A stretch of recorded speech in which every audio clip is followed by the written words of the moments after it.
Hello friends, അകലെ latest review. Prathapan അംബികയോട് പറയുന്നു, ചേച്ചിയുടെ ആഗ്രഹമോ അതെന്താണെന്ന് വെച്ചാൽ പറഞ്ഞോ. ചേച്ചിയുടെ ആഗ്രഹം എന്തായാലും അത് സാധിച്ചു തരേണ്ട കടമ എനിക്കുള്ളതല്ലേ. ചേച്ചി പറഞ്ഞോ. ഈ സമയമാണെങ്കിൽ ദീപക്ക് കോട്ടും സൂട്ടും ഒക്കെ ഇട്ട് അങ്ങനെ കണ്ണാടിയുടെ മുന്നിൽ നിന്ന് ഒരുങ്ങുവാണ്. എത്രയൊക്കെ ഒരുങ്ങിയിട്ട് പോലും മതിയാകുന്നില്ല. കണ്ണാടിയിൽ നോക്കി സ്വയം അവനെ തന്നെ പുകഴ്ത്തുന്നു. എന്നെ ഇപ്പം കണ്ടാൽ ഋത്തിക് റോഷൻ്റെ കൂട്ടുണ്ടല്ലോ. അങ്ങനെ ദീപക്ക് വേഷം കെട്ടി പ്രതാപനും അംബികയും എല്ലാവരും നിൽക്കുന്നിടത്തോട്ട് വരുവാണ്. എല്ലാവരും ഇങ്ങനെ ദീപക്കിനെ തന്നെ നോക്കുക. എന്താ ഇവൻ ഈ വേഷത്തിൽ വരുന്നത് ഒന്നും മനസ്സിലാകുന്നില്ല. ദീപക്കിൻ്റെ ഈ വേഷവിധാനമൊക്കെ കണ്ടിട്ട് അംബികയ്ക്ക് ഭയങ്കര സന്തോഷമാണ്. അംബിക പ്രതാപനോട് പറയുക, മോനെ, നീ മകളെപ്പോലെ വളർത്തിയവളുണ്ടല്ലോ, അവൾ നിന്നെ ആട്ടിയിട്ട് ഇവിടെ നിന്ന് ഇറങ്ങിപ്പോയി. നിന്റെ രക്തബന്ധമുള്ളവൻ അന്നും ഇന്നും നിന്റെ കൂടെ തന്നെയുണ്ട്. നിന്റെ അനന്തരവൻ ഇനിയെങ്കിലും ഇവൻ്റെ ടാലൻ്റ് തെളിയിക്കാൻ നീ ഒരവസരം കൊടുക്കണം. അംബിക ഇങ്ങനെ പറഞ്ഞത് കേട്ടത് എല്ലാവരും പരസ്പരം മുഖത്തോട് മുഖം നോക്കുവാണ്. ശേഖരനാണെങ്കിൽ പുച്ഛം കൊണ്ട് വയ്യ. യാമിനിക്കും രാജുവിനും ഒക്കെ അങ്ങ് ദേഷ്യം വരുന്നുണ്ട്.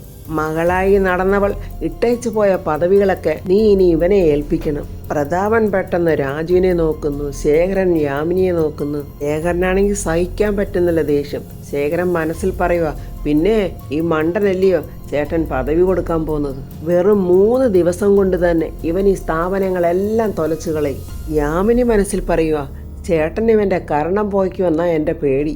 എല്ലാവരുടെയും ആ മൗനം കണ്ടിട്ട് അംബികയ്ക്കും ഒരു പേടി. ഇനി പ്രതാപൻ എന്തായിരിക്കും പറയാൻ പോകുന്നത്. അംബിക പ്രതാപനോട് ചോദിക്കുക, നീ എന്താ പ്രതാപ പറയാൻ പോകുന്നത്. പ്രതാപൻ പറയുക, ചേച്ചി എന്നോടൊരു കാര്യം ആവശ്യപ്പെട്ടപ്പോൾ അതെനിക്ക് ചെയ്യാതിരിക്കാനും പറ്റില്ല. പ്രതാപനാണെങ്കിൽ ആകെ ധർമ്മസങ്കടത്തിൽ പോയി. എല്ലാവരും ഇങ്ങനെ അമ്പരന്ന് നോക്കി നിൽക്കുക. പ്രതാപൻ എന്തോ അങ്ങനെ പറഞ്ഞത്. പ്രതാപൻ എന്നിട്ട് പറയുക, ഓക്കെ, ഞാൻ ഇവൻ ഒരവസരം കൂടി കൊടുക്കാം. ആ സ്ഥാപനത്തിന് ഇവൻ യോഗ്യനാണോ ഇല്ലയോ എന്ന് ഇവൻ തന്നെ തെളിയിക്കട്ടെ എന്നിങ്ങനെ പ്രതാപൻ പറയുമ്പോൾ അംബികയ്ക്ക് ഭയങ്കര സന്തോഷം. പക്ഷേ രാജുവും യാമിനിയും ശേഖരനും ഇങ്ങനെ അമ്പരന്ന് നിൽക്കുവാണ്. പ്രതാപൻ എന്നിട്ട് ഒന്നുകൂടി പറഞ്ഞ്, പക്ഷേ അതിനു മുമ്പ് ചില കാര്യങ്ങൾ എനിക്ക് പേഴ്സണലായിട്ട് ഇവനോട് സംസാരിക്കാനുണ്ട്. അത് കേട്ടപ്പോഴേ അംബികയുടെ മുഖം അങ്ങ് വാടി. അതൊരു ഇൻ്റർവ്യൂ ആണെന്ന് കരുതിയാൽ മതി, വാടാ എന്നും പറഞ്ഞ് പ്രതാപൻ ദീപക്കനെയും വിളിച്ചുകൊണ്ട് പോവുകയാണ്. രാജു, നീയും വാ എന്നും പറഞ്ഞ് രാജുവും പ്രതാപനും ദീപക്കൂടെ. പ്രതാപൻ രാജുവിനെ വിളിച്ചുകൊണ്ട് പോയത് അംബികയ്ക്ക് തീരെ ഇഷ്ടമായില്ല. ഈ രാജുവിനെ എന്തിനാ ഇവൻ വിളിച്ചുകൊണ്ട് പോയത്? നാശം. ദേഷ്യം സഹിക്കാൻ വയ്യാതെ ശേഖരനും യാമിനി അവിടെ നിന്ന് പോയി. അംബിക ഇങ്ങനെ ആലോചിച്ച് നിൽക്കുക, എന്തായിരിക്കും പ്രതാപൻ ചോദിക്കുന്നത്, ഇവൻ എന്തു മറുപടി പറയും. അങ്ങനെ പുറത്തോട്ട് വന്ന പ്രതാപനും രാജുവും ദീപക്കും. പ്രതാപൻ അവിടെ ഇരുന്നിട്ട് രാജുവിനോട് പറയുന്നു, നീ ഇരിക്ക്. പെട്ടെന്ന് ദീപക്ക് ഇരിക്കാൻ നോക്കുമ്പോൾ, നീ അവിടെ നിൽക്ക്, നിന്നോട് ആരാ ഇരിക്കാൻ പറഞ്ഞത്. ദീപക്ക് ആകെ ചമ്മി വിളറി അങ്ങ് നിൽക്കുക. നിന്നെ വിളിച്ചതേ ഇൻ്റർവ്യൂവിന് ഒന്നും അല്ല, ചില കാര്യങ്ങൾ ഞാൻ നിന്നോട് പറയാൻ വേണ്ടിയാ.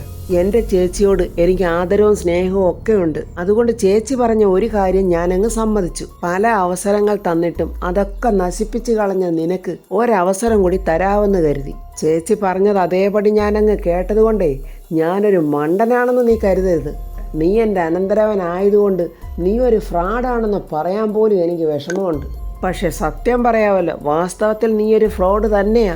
ഇത്രയൊക്കെ തരം താഴ്ന്ന നിന്നോട് സംസാരിക്കേണ്ടി വന്നതിൽ എനിക്ക് നല്ല വിഷമമുണ്ട്. പക്ഷെ പറയാതിരിക്കാനും നിവർത്തിയില്ല. ചെറുപ്പകാലം മുതലേ നീ കാട്ടിക്കൂട്ടിയ വികൃതികളെല്ലാം അതൊക്കെ ഒന്ന് എഴുതിയാലുണ്ടല്ലോ ഒരു ബണ്ടിൽ കോപ്പികൾ തന്നെ വേണ്ടി വരും. ഇത്രയ്ക്ക് തെമ്മാടിത്തരങ്ങളാ നീ കാട്ടിക്കൂട്ടിയതല്ല. അക്കാലത്ത് നിന്നെ വള്ളിച്ചോറിലുകൊണ്ട് അടിച്ചടിച്ചെൻ്റെ കൈ കുഴഞ്ഞിട്ടുണ്ട്. ഇനി നീ അത് ആവർത്തിച്ചാൽ വള്ളിച്ചോറിലുകൊണ്ടാവില്ല, എൻ്റെ കൈ കൊണ്ടായിരിക്കും അതിനുള്ള പ്രഹരം. പ്രതാപൻ പിടിച്ചു നിർത്തി ആക്ഷേപിക്കുന്നതെല്ലാം മനസ്സിലാക്കി ഒന്നും മിണ്ടാതെ ഇങ്ങനെ നിൽക്കുവാണ് ദീപക്ക്. എന്നിട്ട് മനസ്സിൽ പറയുക, ആ കസേരയിൽ ഞാനൊന്ന് കയറിപ്പറ്റാൻ വേണ്ടിയാ മിണ്ടാതെ നിൽക്കുന്നത്. എന്നിട്ട് ഞാൻ നിനക്ക് വെച്ചിട്ടുണ്ടടാ. പ്രതാപൻ ദീപക്കിനോട് ചോദിക്കുക, എന്താടാ നീ വല്ലതും പറഞ്ഞോ? അയ്യോ ഇല്ല വല്യമ്മവാ, ഞാൻ ഒന്നും പറഞ്ഞില്ല. നിന്റെ മനസ്സിൽ നീ എന്നെ ശരിക്കും ചീത്ത വിളിക്കുന്നുണ്ട്. നിന്റെ ക്യാരക്ടർ എന്താണെന്ന് എനിക്ക് നന്നായിട്ട് അറിയാവുന്നതല്ലേ. ഇനി ഇതൊന്നുമല്ല, ഇതിനേക്കാളൊക്കെ അപ്പുറവാ സ്ത്രീകളോടുള്ള നിന്റെ സമീപനം. അതും എനിക്ക് നന്നായിട്ടറിയാം. എൻ്റെ വീട്ടിൽ ജോലിക്ക് വരാനേ പെണ്ണുങ്ങൾക്കൊക്കെ പേടിയാ. കാരണം വേറൊന്നുമല്ല, ഇവനോടുള്ളത് കൊണ്ടാ. രാജുവിന് ഇതൊക്കെ കേട്ടിട്ട് ചിരി വരുന്നുണ്ട്. ദീപക്ക് ദേഷ്യത്തോടെ മനസ്സിൽ പറയുക, ഇയാൾ നിർത്തി തൊലിയിരിക്കുവാണല്ലോ എൻ്റെ ദൈവമേ. പ്രതാപൻ വിടുന്ന പാടില്ല. മാലിനി, സരയു, കൃഷ്ണജ, ദിവ്യ, സാന്ദ്ര എല്ലാം A to Z എനിക്കറിയാം. എടാ, നീയൊരു കുട്ടിയുടെ അച്ഛനാ. ആ പാവം ദിവ്യ നീ എവിടെ കൊണ്ടുപോയി അടാ കളഞ്ഞത്? അയ്യോ അമ്മാവ, ഞാൻ കളഞ്ഞിട്ടില്ല. അവളെയും കുഞ്ഞിനെയും ഞാനൊരു ഫ്ലാറ്റിലാക്കിയിരിക്കുക. ഫ്ലാറ്റോ? ഏത് ഫ്ലാറ്റാടാ? അതമ്മാവ ഡിസൈർ എൻക്ലെയർ ഫ്ലാറ്റ്. ദൈവത്തിനറിയാം. ഒരു കാര്യം ഞാൻ നിന്നോട് അവസാനമായിട്ട് പറയുക. എൻ്റെ ചേച്ചിയെ ഓർത്ത് മാത്രമാ എൻ്റെ സ്ഥാപനങ്ങളുടെ താക്കോൽ സ്ഥാനത്ത് ഞാൻ നിന്നെ ഇരുത്തുന്നത്. എന്തെങ്കിലും തരികിടകളോ വേലകളോ നീ ഓഫീസിൽ വെച്ച് കാണിച്ചാൽ അവിടെ സ്റ്റാഫുകളുടെ സാന്നിധ്യത്തിൽ തന്നെ നിന്റെ ചെകിടടിച്ച് ഞാൻ പൊളിക്കും. അത് നിന്നോട് ഞാൻ പ്രത്യേകം പറയുക. രാജു, ഇവൻ്റെ മേൽ നിന്റെ ഒരു കണ്ണ് വേണം. ഇവനെ ഒന്നും വിശ്വസിക്കാൻ പറ്റില്ല എന്ന് പറഞ്ഞിട്ട് പ്രതാപൻ എഴുന്നേറ്റ് പോവാണ്. കൂടെ രാജുവും പോകുന്നുണ്ട്. രാജു വന്നിട്ട് ദീപക്കിനോട് പറഞ്ഞതെല്ലാം നീ കേട്ടില്ലേ? എന്തെങ്കിലും പണി നീ ഓഫീസിലെങ്ങാനും കാണിച്ചാൽ ഇടി പാർസലായിട്ടങ്ങ് കിട്ടും, കേട്ടോടാ എന്ന് പറഞ്ഞിട്ട് രാജു പോകാനൊരുങ്ങുമ്പോൾ ദീപക്ക് പോടാ. പെട്ടെന്ന് രാജു തിരിഞ്ഞു വന്നിട്ട്, നീ എന്താടാ പറഞ്ഞത്? ഞാനൊന്നും പറഞ്ഞില്ല. അവനെ ഒന്ന് അടിമുടി നോക്കിയിട്ട് രാജു ഒരർത്ഥം വെച്ച് പറയുക, സൂക്ഷിച്ചാൽ നിനക്ക് കൊള്ളാം. എന്നിട്ട് രാജു അവിടുന്ന് പോയി കഴിഞ്ഞപ്പോൾ ദീപക്ക് പറയുക, എന്നെ അവഹേളിച്ചതിനും ആക്ഷേപിച്ചതിനും അമ്മാവനും മരുമോനും ഞാൻ പുറകെ തരുന്നുണ്ട്, ഇഡിയറ്റ്സ്. അപ്പോൾ അംബിക അങ്ങോട്ട് എളുപ്പം വരുന്ന ദീപക്കിൻ്റെ അടുത്തോട്ട്. എടാ മോനെ, നിന്നെ എന്തിനാടാ അവൻ വിളിപ്പിച്ചത്? അതെ, ഗുണദോഷവും അഡ്വൈസും പിന്നെ താക്കീതും അതൊക്കെ പോട്ടെ, അവനെ ജോലിയിൽ നിന്നോട് പ്രവേശിച്ചോളാൻ പറഞ്ഞില്ലേ? അതൊക്കെ പറഞ്ഞു. അതിനോട് ശേഷം കുറേ വിചാരണകളും പഴയ കാര്യങ്ങളൊക്കെ വിളിച്ചു പറഞ്ഞ് ഒരുമാതിരി എന്നെ നാണം കെടുത്തിക്കളഞ്ഞു. അംബിക വലിയ സന്തോഷത്തോടെ പറയാം, അവനോട് പോയി പണി നോക്കാൻ പറയടാ. പറഞ്ഞതിനൊക്കെ 10 ഇരട്ടിയായിട്ട് നമുക്ക് അവന് തിരിച്ചു കൊടുക്കാം. അതൊക്കെ പതുക്കെ മതി. എന്തായാലും നീ ഇനി താമസിക്കണ്ട. വന്നു കയറിയ മഹാലക്ഷ്മിയ, വേഗം ഓഫീസിൽ പോകാൻ നോക്ക്. വേഗം ചെല്ലുമോനെ. അങ്ങനെ വളരെ സന്തോഷത്തോടെ അംബിക മകനെ യാത്ര അയക്കുന്നു. വലിയ പ്രതീക്ഷയും കണക്കൂട്ടലിലുമാണ് അംബിക നിൽക്കുന്നത്. മകൻ ചെന്ന് മൊത്തം ഇപ്പം കൈയിട്ട് വാരി കൊണ്ടുവരും എന്നുള്ള സകല പ്രതീക്ഷയുണ്ട് അംബികയുടെ മുഖത്ത്. അങ്ങനെ ദീപക്ക് വലിയ ഗമയിൽ അങ്ങോട്ട് ഓഫീസിലോട്ട് വരുവാണ്. വലിയ സാമ്രാജ്യം പിടിച്ചെടുക്കിയ സന്തോഷത്തിലാണ് ദീപക്ക്. അവിടുത്തെ സ്റ്റാഫുകൾ ഓരോരുത്തരായിട്ട് വന്ന് ഗുഡ് മോർണിംഗ് പറയുന്നുണ്ട്. കൂട്ടത്തിൽ സുന്ദരികളായ 2 ചെറുപ്പക്കാരികളെ കണ്ടവന്. അപ്പോൾ ഗുഡ് മോർണിംഗ് പറഞ്ഞിട്ട് അവൻ പോകുമ്പോൾ അതിലൊരുത്തി പറയുന്നു, ഇനി മുതൽ ഈ വായി നോക്കിയാണോ MD? ആർക്കറിയാം, നീ വാ എന്നും പറഞ്ഞ് അവർ രണ്ടുപേരും പോകുക. അങ്ങനെ ദീപക്ക് വലിയ സന്തോഷത്തോടെ അവൻ്റെ ക്യാബിനിലോട്ട് കയറിയിരിക്കുവാണ്. ഋതിക ഇരുന്ന് ആ ചെയറയിൽ ഇങ്ങനെ നോക്കി ആ ചെയറൊക്കെ ഇങ്ങനെ കറക്കി വലിയ സന്തോഷത്തോടെ നിൽക്കുവാണ് ദീപക്ക്. എന്നിട്ട് ആ ചെയറിലോട്ട് ഇരുന്നിട്ട് അവിടെ നിന്ന് ഋതികയുടെ ഋതിക വർമ്മ എന്നുള്ള നെയിം ബോർഡ് വലിച്ച് ആ വേസ്റ്റ് കൊട്ടയിലോട്ട് എറിയുവാണ്. എന്നിട്ട് കാലും വെച്ചിങ്ങനെ വലിയ ഗമയിലിരിക്കുന്നു. അപ്പോഴവൻ്റെ ക്യാബിനിലോട്ടൊരു സ്റ്റാഫ് വരുന്നുണ്ട്. ഗുഡ് മോർണിംഗ് പറയുന്നു. ഗുഡ് മോർണിംഗ്, എന്താ പേര്? വന്ദന. കാക്ക പുന്നല്ല് കണ്ടതുപോലെ വായുമ്പളന്നിങ്ങനെ ദീപക്ക് ഇരിക്കുക.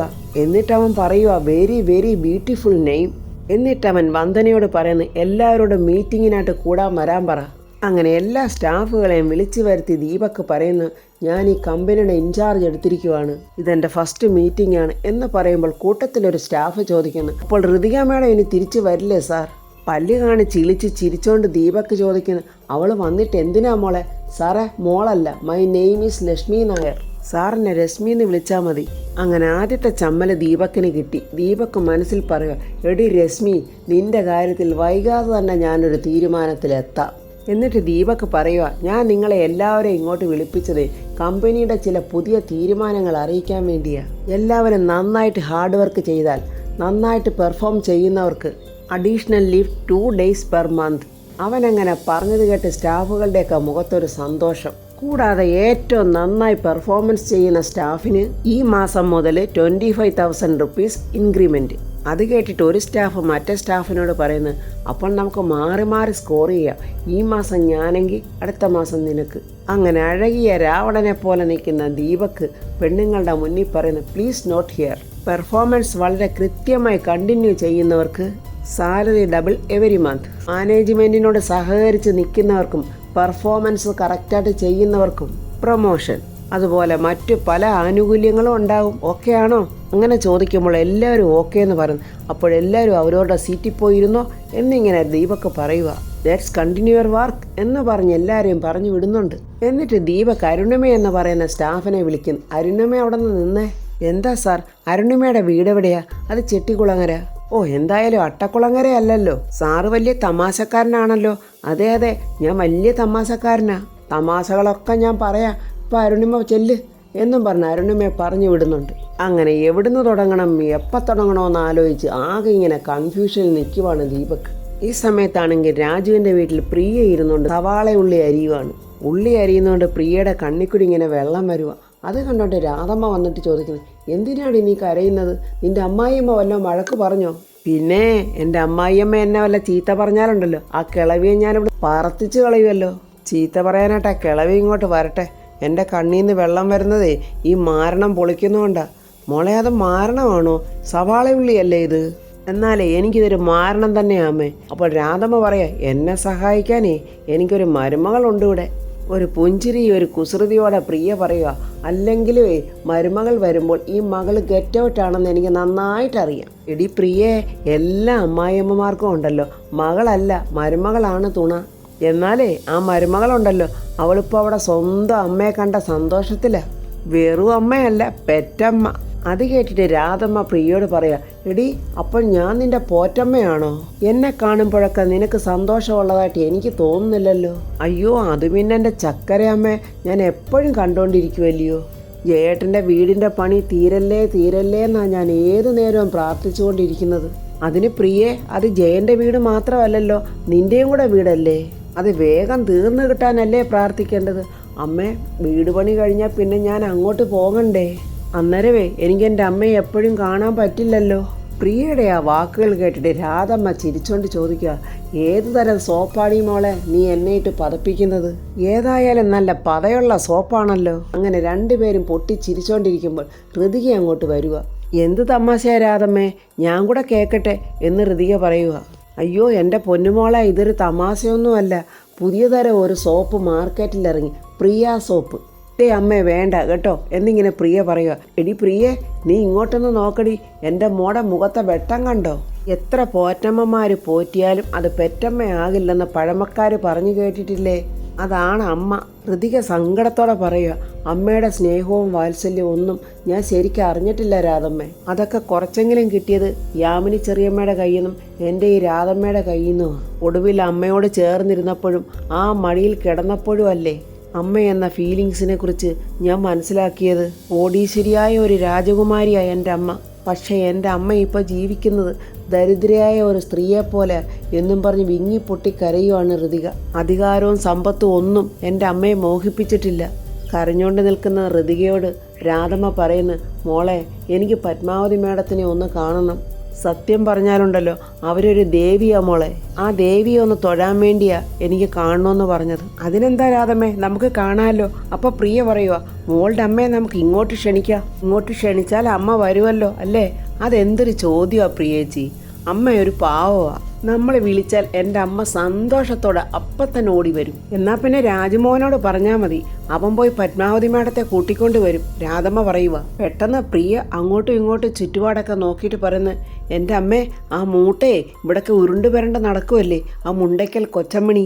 അയ്യോ ശരിയാണല്ലോ മോളെ, അവരുടെ കാര്യം ഞാനങ്ങ് മറന്നുപോയി. ആ നാശ ഇവിടെ ഉള്ളപ്പോൾ പത്മാവതി മേഡത്തിനെ ഇങ്ങോട്ട് വിളിക്കണ്ട മോളെ. അവരെ ആ അംബികയുടെ ഏജന്റാണോ എന്ന കാര്യത്തിൽ എനിക്ക് നല്ല സംശയമുണ്ട്. എന്തായാലും ഞാൻ എൻ്റെ അമ്മയെ ഒന്ന് വിളിക്കട്ടെ എന്നും പറഞ്ഞ് ഋതിക പത്മയ്ക്ക് ഫോൺ ചെയ്യുന്നുണ്ട്. ഋതികയുടെ ഫോൺ കണ്ട് പത്മ വളരെ സന്തോഷത്തോടെ മോളെ എന്നിങ്ങനെ വിളിക്കുവാണ്. അമ്മയോട് എന്തെടുക്കുവാ? ഞാൻ എന്തെടുക്കാനാ മോളെ, എൻ്റെ ജോലികളുമായിട്ട് ഞാൻ അങ്ങനെ മുന്നോട്ട് പോകുന്നു. എൻ്റെ മോളെ ഓർത്തോണ്ടാണ് ഞാൻ ഈ ജോലികളൊക്കെ ചെയ്യുന്നത്. അമ്മേ, ഞാനേ ഇവിടെ രാധമ്മയോടും പ്രിയേച്ചിയോടും അമ്മയുടെ കാര്യത്തെക്കുറിച്ച് സംസാരിക്കുമായിരുന്നു. ഇവർക്ക് രണ്ടുപേർക്കും എൻ്റെ അമ്മയെ കാണണമെന്ന്. അതിനെന്താ മോളെ, നമുക്ക് കാണാമല്ലോ. എനിക്കും അവരെയൊക്കെ കാണണമെന്നുണ്ട്. പക്ഷേ അമ്മ ഇപ്പോഴിങ്ങോട്ട് വരണ്ടെന്നാ ഇവരുടെയൊക്കെ അഭിപ്രായം. ഇതിനകത്തെ ആ അംബികയുടെ ഏജന്റ് ഉണ്ടമ്മേ. അയ്യോ എൻ്റെ പൊന്നുമോളെ, അങ്ങനെയാണെങ്കിൽ ഇപ്പോഴൊന്നും വേണ്ട. നിനക്കും രാജുവിനും കുഴപ്പം വരുന്ന ഒരു കാര്യവും തൽക്കാലം ഇപ്പോൾ വേണ്ട. എല്ലാവർക്കും പരസ്പരം കണ്ടുമുട്ടാനും സ്നേഹിക്കാനുമുള്ള അവസരം ദൈവമായിട്ട് തന്നെ നമുക്ക് ഒരുക്കി തരും മോളെ. അതുവരെ നമുക്ക് കാത്തിരിക്കാം. ശരി അമ്മേ, ഞാൻ രാധമ്മയ്ക്ക് ഫോൺ കൊടുക്കട്ടെ? ഇപ്പം വേണ്ട മോളെ, എനിക്ക് രാധമ്മയെ നേരിട്ട് തന്നെ കാണണം. എൻ്റെ മോളുടെ മറ്റൊരമ്മയല്ലേ, ഞാൻ രാധമ്മയെ കണ്ടോളാം. ഇപ്പോഴത് മതി. എന്നാൽ ശരിയമ്മേ. അങ്ങനെ ഫോൺ കട്ട് ചെയ്തിട്ട് ഋതിക പറയുക, അമ്മയ്ക്കും നിങ്ങളെയൊക്കെ കാണണമെന്ന് ആഗ്രഹം, പക്ഷെ ഇപ്പോഴെന്താ ചെയ്യുന്നേ? അത് കേട്ടിട്ട് പ്രിയ പറയുക, ഈ വൃത്തികെട്ട തള്ളെ ഇവിടെ നിന്ന് പുകച്ച് ചാടിക്കാൻ എന്താണമ്മേ ഒരു വഴി? അത് ഉടുമ്പിൻ്റെ ജന്മമാ മോളെ, പിടിവിടില്ല. പ്രിയ ഋതികയോട് ചോദിക്കുക, ഋതുമോളെ, വർമ്മസ്വാറും മോളുടെ അമ്മയും എന്നെങ്കിലും ഒന്നാവുമോ? ആ ഒരു നല്ല കാഴ്ച നമുക്ക് എപ്പോഴെങ്കിലും കാണാൻ പറ്റുമോ? അതിനുള്ള ഒരു പോസിബിലിറ്റി തീരെ കുറവാ പ്രിയേച്ചി. എൻ്റെ അമ്മയ്ക്ക് അച്ഛനോട് സ്നേഹമൊക്കെ തന്നെയാണ്. പക്ഷേ മുറിവേറ്റ മനസ്സല്ലേ എൻ്റെ അമ്മയുടേത്. തിരുത്താൻ തയ്യാറാകാത്ത തെറ്റിദ്ധാരണകളാ അച്ഛനും. എന്ത് ചെയ്യാൻ പറ്റും എന്നും പറഞ്ഞ് സങ്കടത്തോടെ ഹൃദയ അകത്തോട്ട് കയറി പോവുക. അഴകിയ രാവണനായിട്ട് വേഷം കെട്ടി വന്ന ദീപക്ക് അവിടെ ഇരിക്കുന്ന ഒരു ഫയൽ എടുത്ത് നോക്കിയിട്ട് ഇതൊന്നും വേണ്ട എന്നും പറഞ്ഞ ഫയൽ അവിടെ അങ്ങ് വെക്കുവാണ്. ആദ്യം ഇവിടെ നിന്നൊന്ന് ഷൈൻ ചെയ്യണം. എന്നിട്ട് ബിസിനസ് ഡെവലപ്മെൻറ്റ് ചെയ്ത അയാളുണ്ടല്ലോ, ആ വല്യമ്മാവനെ ഒന്ന് പ്രീതിപ്പെടുത്തണം. എന്നിട്ട് വേണം പിന്നെ ഇതങ്ങോട്ട് വിഴുങ്ങാൻ. അങ്ങനെ ഉല്ലസിച്ചുകൊണ്ടിരിക്കുമ്പോൾ അവൻ്റെ ക്യാബിനിലോട്ട് രശ്മി വരുന്നുണ്ട്. May come in sir? അവൻ്റെ ഒരു സന്തോഷമൊന്നും പറഞ്ഞറിയിക്കാൻ വയ്യ. Yes come in Rashmi, please sit down. ഇനി രശ്മി വന്ന കാര്യം പറ. ഞാൻ ഈ ഫയൽ ഒന്ന് സബ്മിറ്റ് ചെയ്യാൻ വന്നതാ സാറേ. ഇതെന്താണ്? ഇതാ AC മെയിൻ്റെനൻസ് വർക്കിൻ്റെ പുതിയ പ്രോജക്റ്റ് ഫയലാണ് സാർ. Very good. ഞാൻ എന്തായാലും ഇതിനെക്കുറിച്ചൊന്ന് സ്റ്റഡി ചെയ്യട്ടെ. സാറിന് വേണമെങ്കിൽ മനസ്സിലാക്കാൻ വേണ്ടി ഞാനൊരു ഡെമോ അവതരിപ്പിക്കാം. അതൊക്കെ വരട്ടെ രശ്മി, ആദ്യം ഞാനിതൊന്ന് സ്റ്റഡി ചെയ്യട്ടെ. എന്നാൽ ഓക്കെ സാർ എന്നും പറഞ്ഞ് രശ്മി എഴുന്നേൽക്കുമ്പോൾ ദീപക്ക് അതെന്തൊരു പോക്കാന്നേ. രശ്മി ഇവിടെ ഇരിക്കുക, നമുക്ക് വല്ലതുമൊക്കെ സംസാരിച്ചുകൊണ്ടിരിക്കാം. എന്ത് സംസാരിച്ചുകൊണ്ടിരിക്കാനാ സാറേ? എനിക്ക് ഈ അതിസുന്ദരികളായ സ്ത്രീകളോട് സംസാരിച്ചുകൊണ്ടിരിക്കാൻ വലിയ ഇഷ്ടമാണ്. അവൻ്റെ ഒരു ഞെളിച്ചിലും കുഴച്ചിലും ഒക്കെ കണ്ടപ്പോൾ രശ്മി പറയുക, അതെനിക്ക് മനസ്സിലായി സാർ. അയ്യോ, അതെങ്ങനെ രശ്മിക്ക് മനസ്സിലായി? അതെ, സ്ത്രീകൾ ശ്രദ്ധിക്കുന്നത് പുരുഷന്മാരുടെ വാക്കുകളിലല്ല, അവരുടെ കണ്ണുകളില. Oh fine, you are very intelligent. അല്ല രശ്മി എവിടെ താമസിക്കുന്നത്? ഒരു വാതിൽ കോട്ടയിൽ. അങ്ങനെ ആർത്തിയോടെ രശ്മിയെ നോക്കി ഇങ്ങനെ ദീപക്ക് സംസാരിച്ചുകൊണ്ടിരിക്കുമ്പോൾ ദാണ്ട വരുന്നു നമ്മുടെ രാജുവിനെ കണ്ടതും ദീപക്കിൻ്റെ സകല നാഡീനരമ്പുകളും തകർന്നിങ്ങനെ നോക്കിയിരിക്കുവാണ്. അപ്പോൾ ഫ്രണ്ട്സ്, ദീപക് ആരാണ് എന്താണെന്നുള്ള കാര്യങ്ങളൊക്കെ രാജു അവിടെ ഇരിക്കുന്ന സ്റ്റാഫുകളോടൊക്കെ വെളിപ്പെടുത്തും. അങ്ങനെ ദീപക്കിൻ്റെ പ്ലാനുകളൊന്നും അവിടെ നടക്കാതെ പോകും. അതിനുശേഷം ദീപക്കും അംബികയും ചേർന്ന് എന്തൊക്കെയാണ് അവിടെ നടത്താൻ പോകുന്നതെന്നുള്ള റിവ്യൂമായി നമുക്ക് നാളെ കാണാം. എൻ്റെ ഈ റിവ്യൂ ഇഷ്ടപ്പെട്ടാൽ ലൈക്കും കമൻസും, സബ്സ്ക്രൈബ് ചെയ്യാത്തവർ സബ്സ്ക്രൈബ് ചെയ്യണേ.